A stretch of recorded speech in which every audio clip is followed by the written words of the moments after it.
Hey everybody, and welcome to another episode of Book HQ. So today I'm going to be talking about Black Panther. I spoke about it in my previous video, but I didn't really talk too in-depth about it because the film was still kind of new. I really wanted to give everybody a chance to actually go out and see it. And even in this video, I'm gonna try not to give too much away because I still really want people to go out and see the film for themselves. But unfortunately, in order for me to share some of the thoughts that I have about the film, I do have to talk about some of the things that go on in the film. But hopefully I won't give too much away. Also, if you hear chirping and flapping feathers, noises in the background, that's my pet parrot Chico, who always feels like he needs to be heard. I think the film achieves a lot in the way of messaging for the time that it has as a film.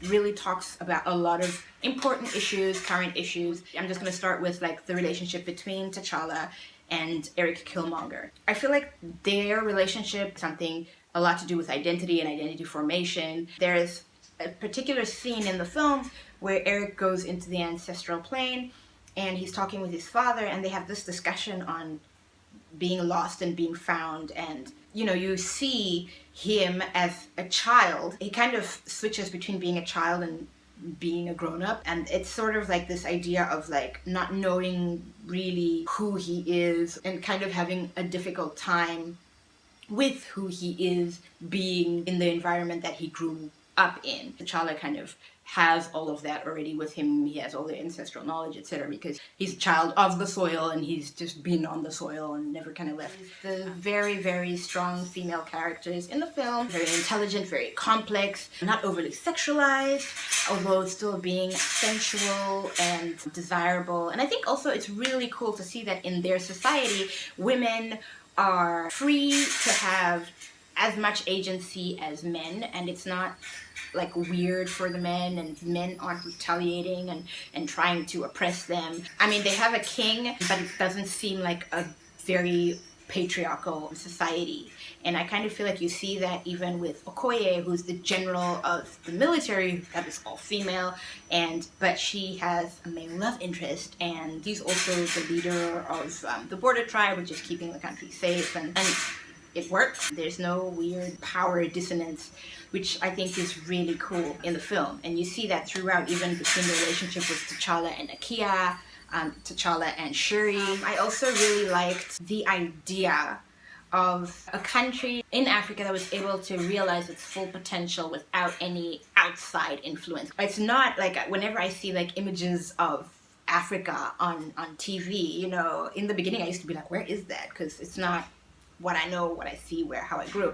It's cool to see in this film that they didn't have any contact with the outside world, and they have far surpassed the entire world in terms of modernity, technology, civilization, and I thought that was super, super cool. So a lot of discussion has been going on about the fact that, oh, it's a film, which is big deal, it's a first to first.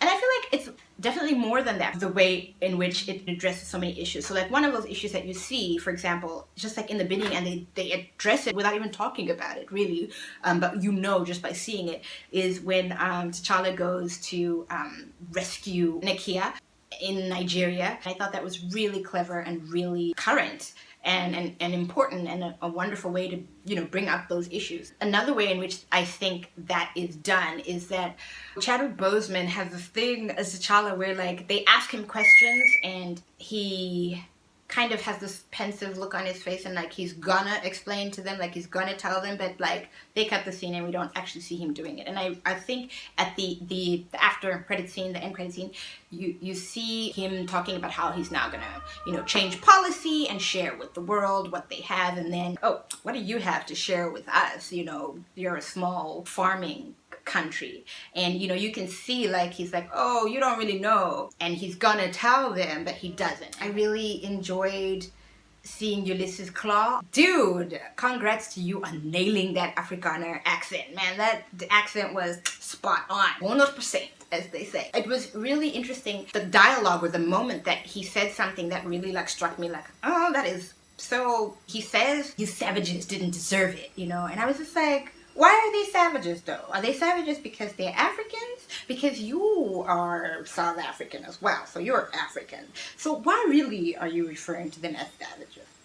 It's super hard for me to find something about the film that I didn't like. I loved pretty much everything. The only thing, obviously, that I said I was quite upset about was how Wakabi betrayed T'Challa. But at the same time, you can kind of see like where he's coming from, because he was waiting for so long for somebody to do something about this and nobody did. Then somebody comes along and has done something about it, and then he's like, yeah, okay, I can get behind this. He's like, you know, I'd rather be the former, where like we remake the world, we're on top. The problem with that, I feel like, is philosophical again, and this is something that you see between T'Challa and Eric, that they have different philosophies on how to, you know, be in the world. Enslaving others and doing to others what's been done to you or your people, you become just the same as them. So there was that messaging as well, where T'Challa says to Eric in the end, you've become that what you hate. Right. I really loved how realistic the film was, because you see they did their homework. As an African, you can kind of pick out the different African tribes and places based on the way that people are dressed. And so like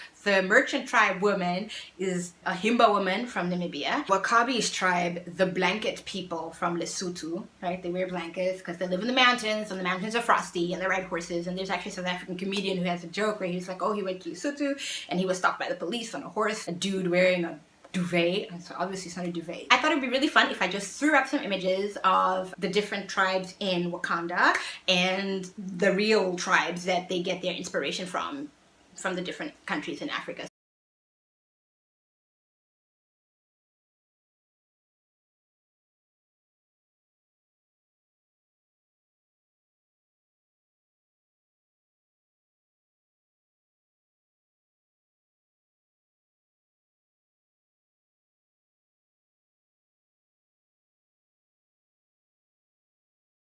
Thank you so much for watching this video. I know it was kind of long, but thank you for getting to the end. And if you haven't already subscribed, please subscribe. I really appreciate the support. Share, share, share. Comment if you have any thoughts, if you agree, if you disagree, if you've seen it, if you haven't seen it, want to go see it. Until next time, keep reading and keep watching. Bye-bye.